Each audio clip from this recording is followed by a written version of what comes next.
Hey everybody, this is Tina Ketchy Stearns bringing you a video blog today to answer a question that we got in the survey that we sent after the Telesummit completed airing. The Telesummit it's about how you live, taking the fear out of conversations about advanced care planning, serious illness, and end-of-life care.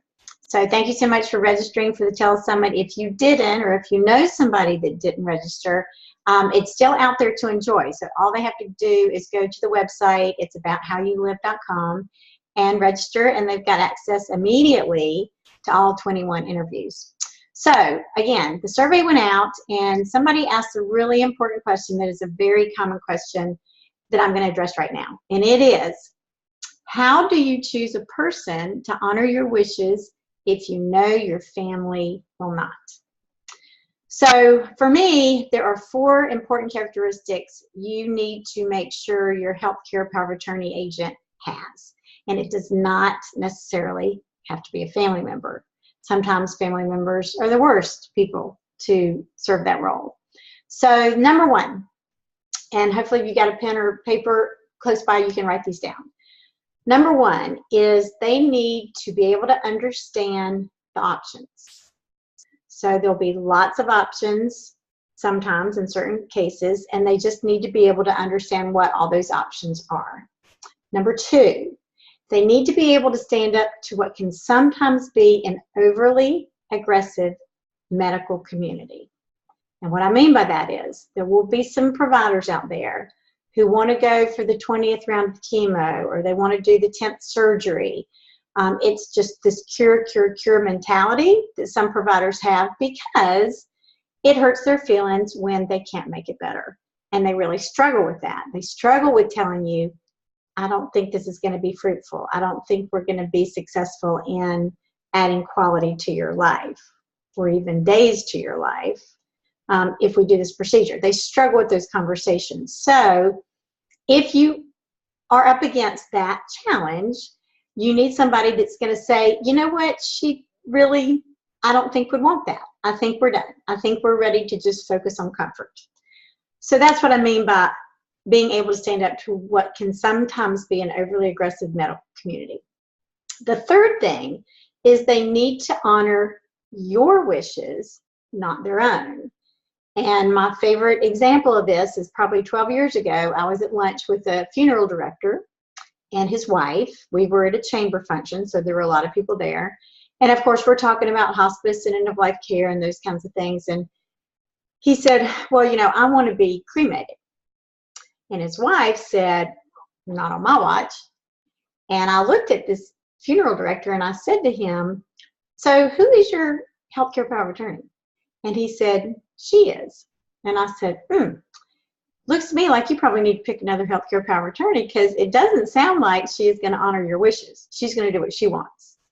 So it's so important that you pick somebody that is going to honor your wishes. And a little side note on that point is you have to tell them. You have to have the conversation and explain to them what you want, when you want it, under what conditions you want it, and when you don't want it anymore. So you have to have that conversation with this person so they can even honor your wishes, know what they are. Lastly, and this is why sometimes it's not the best idea to have a family member, is you have to have somebody that is going to be strong enough to let go when it's time to let go. My sister is my healthcare power of attorney. She's a nurse. She loves me dearly, and I love her dearly, but I do believe that she would be strong enough to let go when it was time to let go. So I do have a family member that's my healthcare power of attorney. But this question, the way it was written, said, how do you pick somebody to honor your wishes when you know your family will not? Well, if you know your family will not, then don't pick them. And I will also say, when you figure out in your head, you think about those 4 characteristics, and maybe 1 or 2 people start popping in your head like, I think she would be good or he would be good. You got to ask them, are they comfortable with this? Because it is a big responsibility. So don't just say, I completed the papers and I put you down as my healthcare agent. Have a conversation with that person and make sure they're willing to serve that role for you. Also, it doesn't have to be, but it's really nice if they're somewhat local. so they can get to where you are and have face-to-face conversations with the doctors about whatever's going on. And it's just, I can't stress it enough, and you heard this in the telesummit over and over, it's really more about the conversation with this person as well as your other family members. And then the documents can be filled out, and that's very important, but the focus should be on telling this agent, your loved ones, your doctor, your pastor, all the people important to you, what you want when you don't want it anymore. That's what's key, is having the conversation. And then I also want to say it's not decision by committee. So let's decide you want to select family members. Let's say you've got 3 children. Well, it's not, well, all 3 of my kids are going to be my healthcare agent. That's not the way it works, because the healthcare power of attorney is speaking for you only if and when you cannot speak for yourself. So as long as you are decisional and you can communicate your wishes, you call the shots, nobody else. This is only when you cannot speak for yourself, okay? So the healthcare agent is speaking for you as if they were you. So that's a one person speaking on behalf of one person.